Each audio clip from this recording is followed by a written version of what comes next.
What's going on, everyone? This is Jeff from the Overwatch team. Wanted to just give you a really quick developer update so you knew what was going on and a little bit of a recap of what a crazy 2020 it's been. So first, the cool thing.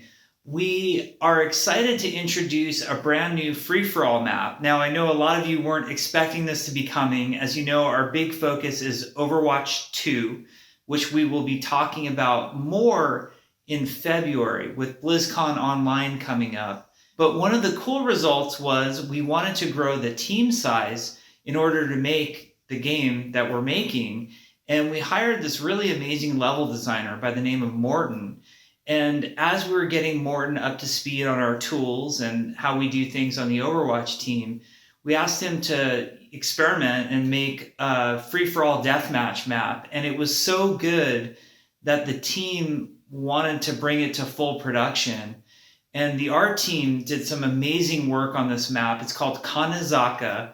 It takes place just below Hanamura. In fact, you can see the Hanamura Castle on the hill if you look up. It's a gorgeous map that takes place in Japan. And the attention to detail on the map is really cool. In fact, it's not just some random setting. There's a lot of contextual storytelling we're doing in this free-for-all map with some Easter eggs and some payoff that's going to come in Overwatch 2. But we're going to learn more not only about our two favorite Shimada brothers, but possibly some other people as well that relate to that whole group. So it should be really interesting. There's a lot of Easter eggs in the map, not only about future Overwatch lore, but some fun stuff in regards to the team that makes the game. For example, there's a cat cafe in the map, and one of our concept artists, Leah, she was kind enough to draw almost all of the team's cats are in the cat cafe. So that's like a fun detail. There's other, like I mentioned, story Easter egg. You should really pay attention to every piece of graffiti, every location in this. Now, it's the gameplay that's most important. And this is where Morton really shined. Like, the map just has a tremendous flow to it. Each area of the map speaks to different hero types. So those of us who like to play Pharah in free-for-all deathmatch, we all kind of move to one area of the map. There's an amazing wrecking ball column out on the sky bridge with cars. We know how much you like cars in the maps as well. And yes, they're as deadly as they are in Oasis. So there's a lot of fun to be had in Kanizaaka. We're going to put it on the PTR in December, and it will be released sometime early in 2021, probably within early January, maybe mid-January at the latest. So we think you're going to have a ton of fun with that map. Now, just to recap the year a little bit, it was crazy. I hope you're all surviving. What a terrible year in terms of COVID and the pandemic that's hit us all. Hope you're all safe and healthy and you've weathered the storm.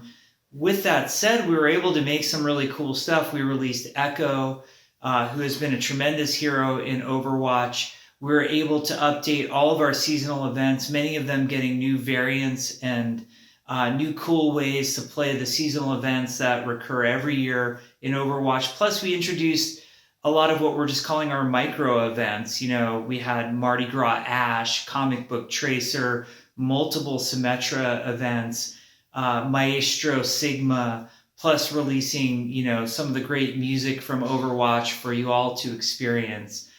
We patched the game over 80 times, if you can believe it. Some of those minor patches, some of those major patches. We did tons of work with the experimental card. The workshop updates were amazing. A special shout out to Zach and Dan for all the work that they did on the workshop. That was just fantastic.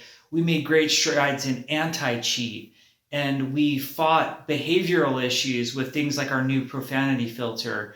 So we felt like even though the team is mostly focused on Overwatch 2 right now, if you look back and actually catalog a lot of what we did this year, it was pretty amazing. And I want to give one really special shout out to the Overwatch League.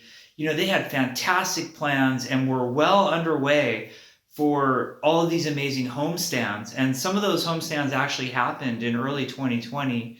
And then when the pandemic hit, they switched to a totally online season. And I think Overwatch League was absolutely amazing for the year. So all in all things considered, we know that you at home had to deal with a lot in 2020 because of the rapidly changing world. We did as well. And we think it ended up being a pretty cool year for Overwatch overall. And even more so, I think we're excited about the future. Can't wait to talk to you more about Overwatch 2. Can't wait to show you more with Overwatch 2. We know it's been too long. We know we've been quiet. And we still have a ways to go just to manage expectations. But we're working extremely hard. We want this game to be great for you, both the live game and the upcoming sequel. We hope you have a wonderful holiday season, no matter what holiday you celebrate. We hope for all of humanity, 2021 is a little bit brighter and better than 2020 was. Be safe and know that all of us on the Overwatch team are thinking of you. Thank you.